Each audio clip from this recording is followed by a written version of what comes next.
Welcome to Royal Empire, your go-to place for the latest royal news and insider palace stories.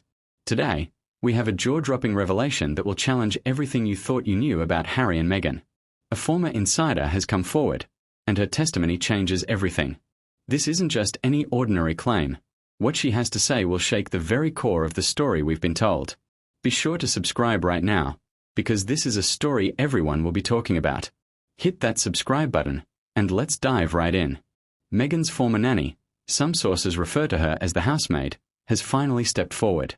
And the moment she opened her mouth, everything we thought we knew about them shattered. According to her, she lived inside their California mansion long enough to see the truth behind the polished images, the soft documentaries, the carefully curated family moments, and those staged smiles. Nothing, the family, the pregnancies, the idea of a warm home, matched what people were led to believe. She claims she witnessed things that were never meant for the public eye, including a massive argument that shook the house. She says the fight left Harry walking through the halls as if he didn't know which version of his life was real anymore. Let me pause right here and explain exactly who this woman is and why her testimony matters so much. This isn't just some random person making wild claims from a distance. She actually worked inside their Montecito mansion, the private home where Harry and Meghan have been living since they left the UK. She was employed as a nanny or housemaid, depending on who you ask, but what's clear is that she had direct, daily access to the home. She wasn't there for a few hours or for a quick visit. She lived in the house, working long 12-hour shifts, 5 days a week, for several months. That means she saw the real, unfiltered daily life of Harry and Meghan when the cameras weren't rolling, when there were no photographers outside, when it was just them and their staff behind closed doors. And what she saw, according to her, was nothing like the image the public has been shown through their media appearances, Netflix series, or social media posts. Now, before we go deeper into this bombshell, make sure you hit that subscribe button for Royal Empire. We are the only channel brave enough to bring you exclusive insider testimonies and investigations that the mainstream media refuses to cover. Turn on all notifications because we are dropping new evidence and updates every day. This story is just beginning, and you don't want to miss a single update. Subscribe now, and let's uncover the truth together. But the most shocking part of this woman's testimony isn't even about the arguments, the tension, or even Meghan herself. It's about what she didn't see. She says that after months of working there, 12-hour shifts, 5 days a week, she never once saw Archie or Lilibet. Never. Not a cry, not a laugh, not a single toy left out of place. Nothing that proves small children actually lived inside that massive mansion. And now, with her silence broken, one question is louder than ever. If Meghan's own nanny never saw the children, why has the world rarely seen them either? Now, think about what this means for a moment. A nanny's job is entirely focused on the children. That's the reason you hire a nanny, to care for your kids. Feed them, bathe them, play with them, put them to bed, watch over them. So, if someone is hired as a nanny in a home where young children are supposedly living, you would expect that person to interact with them constantly. In a normal household, the nanny would be the person who spends the most time with the kids, especially if the parents are busy with work or other commitments. But this woman says that despite her long hours of work, she never saw Archie or Lilibet, not once. Not in the morning, not during the day, and not at night. And it wasn't just that she didn't interact with them. She says there were no signs that children lived there. No baby bottles in the sink. No diapers in the trash. No baby monitors, cribs, or high chairs. Nothing. For anyone who spent time around young kids or has children of their own, you know that's simply impossible. Kids leave traces of their existence everywhere. But according to this nanny, the Montecito mansion was eerily devoid of any sign that children lived there. Before anyone ever set foot in that mansion as a nanny, they had to get through one of the most unusual hiring processes the staff had ever seen. Sources close to the hiring described Meghan's demands as strange and restrictive. First, she wanted a nanny who wasn't too attractive, not glamorous, not polished. Someone who wouldn't stand out in photos or take attention away from Meghan. The goal was simple: blend into the background. In a house built around a specific image, even the staff had to disappear. But that wasn't all. The real rules came later. Candidates had to be available 24 hours a day, couldn't have a partner, couldn't have children of their own, and had to be willing to move at a moment's notice without asking why. This wasn't just a job, it was a complete lifestyle change. Now, Let's talk about why this hiring process is so bizarre and what it says about how Harry and Meghan's household operates. The requirement about physical appearance is especially interesting. Most employers can't legally discriminate based on someone's looks, but Meghan insisted that the nanny shouldn't be attractive enough to draw attention. This wasn't about finding the best person for the job. It was about maintaining control over the household image. Meghan wanted to make sure that even within her home, she remained the center of attention. The staff had to literally blend in. But the physical appearance requirement was just the beginning. Being available 24 hours a day means you essentially have no life of your own. You can't have a partner, and you have to be willing to move without question. This isn't a normal job. It's a complete takeover of your personal life. It raises a lot of questions about what life inside that mansion really looks like. This woman's testimony shines a light on what goes on behind closed doors at Harry and Meghan's mansion, and it's nothing like the image we've been shown. The questions keep piling up, and this story is far from over. You can't make plans with friends or family because you might be called to work at any moment. You can't pursue hobbies or interests because all your time belongs to your employer. The requirement that nannies couldn't have a partner is especially strange and invasive. Why would it matter if someone has a boyfriend or husband? Because having a partner means you have someone in your life to talk to, someone to confide in about what you see at work. It's another control mechanism to ensure complete loyalty and silence. The requirement that nannies couldn't have children of their own is equally telling. Perhaps Meghan didn't want anyone who might compare her parenting to their own experience or question the decisions being made about the children. Are you starting to see how deep this goes? This isn't just some wild gossip. This is a systematic pattern of control and secrecy. If you're not subscribed to Royal Empire yet, you're missing out on some of the most thorough investigations into royal scandals. We don't just skim the headlines. We dig deep, analyze the evidence, and connect the dots to show you what's really happening behind the scenes. Hit that subscribe button right now, turn on notifications, and join the thousands of viewers who trust Royal Empire for the unfiltered truth. Now, before they ever shook Meghan or Harry's hand, potential nannies underwent one of the most unusual tests of all. The Sussex mansion may have looked peaceful from the outside, sprawling gardens, soft sunlight, and picture-perfect views. But according to those who worked inside, it operated more like a controlled environment. The trial shift wasn't just about demonstrating child care skills. It was a silent audition, monitored from every angle. Hidden cameras recorded everything: how candidates spoke, how they handled stress, how they interacted with the chef or cleaners. Even the smallest mistake was captured on tape. By the time a nanny sat across from Meghan and Harry, decisions had already been made. The interview was just a final check to confirm the woman in the room behaved exactly like the one they saw on the footage. Inside that home, nothing happened without being seen. Nothing was private. Nothing was natural. It was a household built on control. Let me break down what this surveillance system reveals about the Sussex household, because it's absolutely crucial to understanding the full picture. Installing hidden cameras to secretly record every movement, every word, every interaction with other staff members. This is not normal. In most homes, when you're interviewing someone for a job, you might ask them to do a few tasks to demonstrate their skills and observe them directly. But hidden cameras? That's surveillance usually reserved for high-security government facilities or corporate espionage. So what does this tell us? It tells us that Meghan and Harry, sources suggest this is primarily Meghan's doing, don't trust anyone.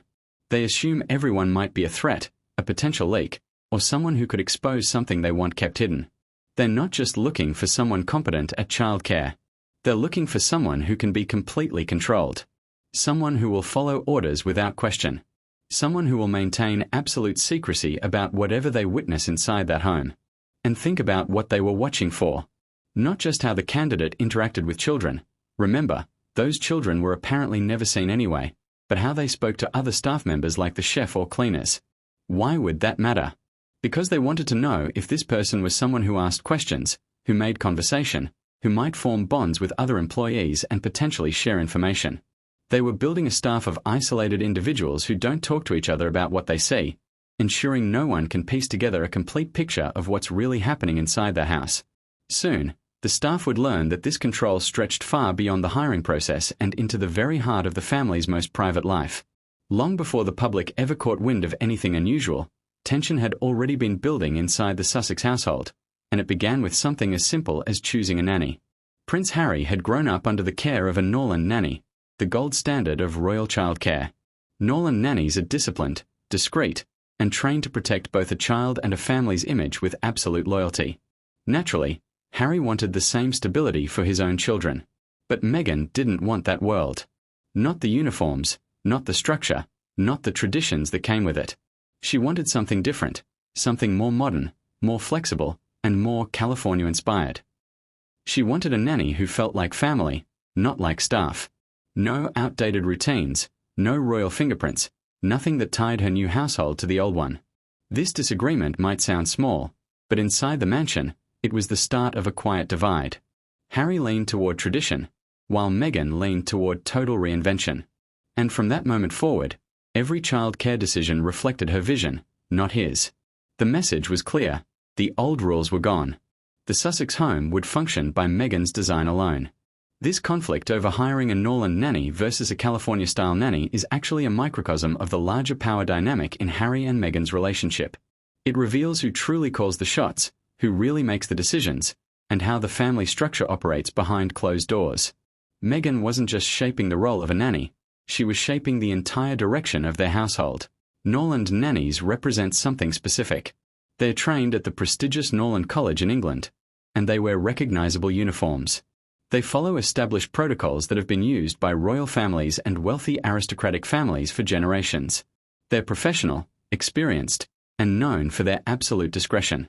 Harry grew up with a Norland nanny, and by all accounts, he has fond memories of that care. So it makes perfect sense that he would want that same quality and consistency for his own children. But Meghan rejected this completely. Why? On the surface, she framed it as wanting something more modern and flexible, something that reflected California values rather than stuffy British tradition. But look deeper, and you'll see what this was really about. It was about Meghan asserting complete control over her household and rejecting anything that connected to Harry's past, his family, or his heritage. A Norland nanny would have been someone with independent authority based on their training and experience. They would have followed established childcare protocols that have been proven over generations. They might have had opinions about how things should be done, and they would have had the confidence and backing to share those opinions. Meghan didn't want that. She wanted someone who would follow her instructions without question. Someone who owed their loyalty entirely to her. Someone with no connection to the royal world that might create a competing source of authority in her home. But even with all this planning, something still didn't add up. Because even after building the perfect childcare system around her preferences, no one ever actually saw the children. When the maid talks about her time serving the Sussexes, she doesn't exaggerate or guess. She simply describes what she saw every single day. She arrived before sunrise. She left around 8 p.m. She moved through every room, every hallway, every corner of the home. And in all that time, she never saw Archie. Not once. She never saw Lilibet. Not once. Let me really emphasize this point, because it's the heart of this entire revelation. This woman worked in that house for months. Not days, not weeks, but months. She was there from before sunrise until 8 p.m., which means she was there during all the times when young children would be awake and active. Toddlers and young children typically wake up early, between 6 and 7 a.m. They are active throughout the morning. They have lunch, nap in the afternoon, and then are active again in the evening before bedtime around 7 or 8 p.m. This nanny's schedule covered all of those hours. She wasn't working a night shift when the kids would be asleep. She was there during prime kid hours. And during all that time, across all those months, she never saw either child. Not once. Not a glimpse. Not a sound. Nothing. She didn't even see signs that children lived there. No baby socks on the laundry table. No picture books on the floor. No snacks left half-eaten. No stroller by the door. Not even a stray crayon under the couch. Homes with little children always carry a certain kind of joyful chaos. Toys appear in places they don't belong. Fingerprints show up on glass. Baby monitors hum quietly in the background. But this home? It was silent. Almost too perfect, as if the idea of children existed there, but the children themselves did not. Anyone who has spent time around young children, whether as a parent, grandparent, aunt, uncle, or just visiting friends with kids, knows exactly what a house with young children looks like. It's impossible to keep perfectly clean and organized, because kids are constantly playing, eating, moving around, and leaving little traces of their presence everywhere. Even the most organized, neat parents with the best-behaved children will have some evidence of kid life scattered around. A sippy cup on the kitchen counter. A teddy bear on the couch. Board books piled on the coffee table. A basket of toys in the living room. Cheerios mysteriously stuck to the bottom of your shoe. Children's artwork hung on the refrigerator. A potty training seat in the bathroom. The smell of baby wipes or diaper cream. Little fingerprints and handprints on windows and mirrors that you just cleaned yesterday. This is normal. This is what life with young children looks like. But according to this maid, the Montecito mansion had none of this. It was pristine, quiet, perfect, almost like a showroom or a museum, not a family home with 2 young children. This testimony is absolutely explosive, and Royal Empire is the channel bringing it directly to you with the analysis and context you need to understand what it means. If you value this kind of fearless, thorough journalism, you need to stay with us. We are not backed by royal PR teams or influenced by palace pressure. We report the truth no matter who it exposes. The maid says the silence became so noticeable that it almost felt loud. Day after day, she expected something to break the stillness, a cry, a laugh, even a tiny footstep, but nothing ever did. And then came the detail that shook everything even more. The maid had grown used to keeping quiet. The rules inside the Sussex mansion were strict, and privacy was enforced like a law. But when the Netflix documentary finally came out, she watched it out of simple curiosity, wondering how the home she knew so well would be shown to the world. She expected small edits or pretty lighting, but what she didn't expect was an entirely different reality. This is where the testimony becomes truly damning, because now we are not just talking about what she didn't see. We are talking about what the public was shown versus what she knows to be true from living inside their house. When Harry and Meghan's Netflix documentary was released, it was presented as an intimate, authentic look inside their lives. The whole point of the documentary was supposedly to show the real Harry and Meghan, the people behind the royal titles, living their genuine daily lives in California. The public was meant to believe they were seeing actual, unfiltered moments from the Sussex household. But this maid, who actually lived in that house during the relevant time period, says that what appeared in the documentary was not real. It wasn't the house she knew. It wasn't the life she witnessed. It was a carefully constructed fiction designed to create a false narrative for public consumption. Scene after scene flashed across the screen, Meghan cradling a belly, Harry laughing as he chased children through bright gardens. Moments of joy captured in soft, slow motion. But to the maid, something was wrong. The rooms were different. The angles didn't match. The shots of Meghan pregnant could not have been filmed during the time she worked there. In the garden scenes, those cheerful clips of Harry and Meghan letting chickens roam while Archie ran around felt like a fairy tale, one she had never witnessed. Let's analyze this piece by piece, because each element is significant. First, the maid says the rooms shown in the documentary were different from the rooms in the actual house. This isn't about camera angles making things look slightly different. She's saying the rooms themselves, the layout, the furniture, the decoration, none of it matched the Montecito mansion. This suggests that at least some scenes in the supposedly authentic documentary were filmed in a different location entirely. Perhaps a rented house or a different property altogether. This new revelation casts serious doubt on the credibility of the documentary. What the public was shown may not have been the reality at all. Instead, it looks like carefully curated fiction, designed to sell a specific narrative of the Sussexes' life, one that may have little to do with the truth of what actually happened inside the house. The house is now revealing the truth. The children may not be living there at all. The house is designed to maintain an illusion, a meticulously crafted, carefully controlled public image. Every piece of evidence, every interaction, every moment is controlled, restricted, and curated to fit a specific narrative that Harry and Meghan want the world to see. But according to someone who actually lived there, the reality is starkly different. The extreme measures taken to protect this image suggest that the truth of what's happening behind closed doors is something far more complex, something they want to keep hidden. The house was filled with surveillance and security, but devoid of the typical, noisy chaos of children. No cries, no toys scattered around, no signs of children's presence whatsoever. And yet, public-facing images, like the Netflix documentary, show a life full of warmth, playfulness, and family moments. Scenes that were staged, not captured in real life, made to look like spontaneous memories of a happy family living in Montecito. What we are seeing here isn't just a difference in how life is portrayed, it's a complete disconnect from the truth. The entire system, hidden cameras, strict rules about who could work there, the extreme secrecy about what happens behind those gates, suggest something is being deliberately obscured. What else is being kept hidden? What else are they working so hard to ensure the world doesn't see? As we piece together all these details, the silence in the house, the lack of children's presence, the staged documentary scenes, the overly controlled environment, it becomes impossible to ignore the one glaring question: what is really happening in that house? The more we learn, the more the evidence points to something far more calculated than a simple desire for privacy. This is a carefully orchestrated narrative meant to hide the truth from the public.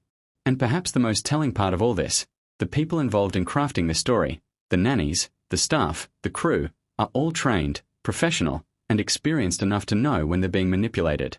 They're now coming forward with their testimonies. The story they have to tell is one the public was never meant to hear. Royal Empire is here to bring you these exclusive revelations, the stories the mainstream media refuses to touch, and the deep dives into the lives of the most high-profile figures in the world. The truth is out there, and we are committed to bringing it to light. If this investigation has opened your eyes to the hidden layers of this royal mystery, stay tuned. There's more to come. We'll continue to follow every lead, uncover every hidden detail, and bring you the facts that others won't. The story is just beginning, and you don't want to miss what's coming next. Thanks for being with us, and for trusting Royal Empire to reveal the truth, and don't forget to like, comment, and subscribe.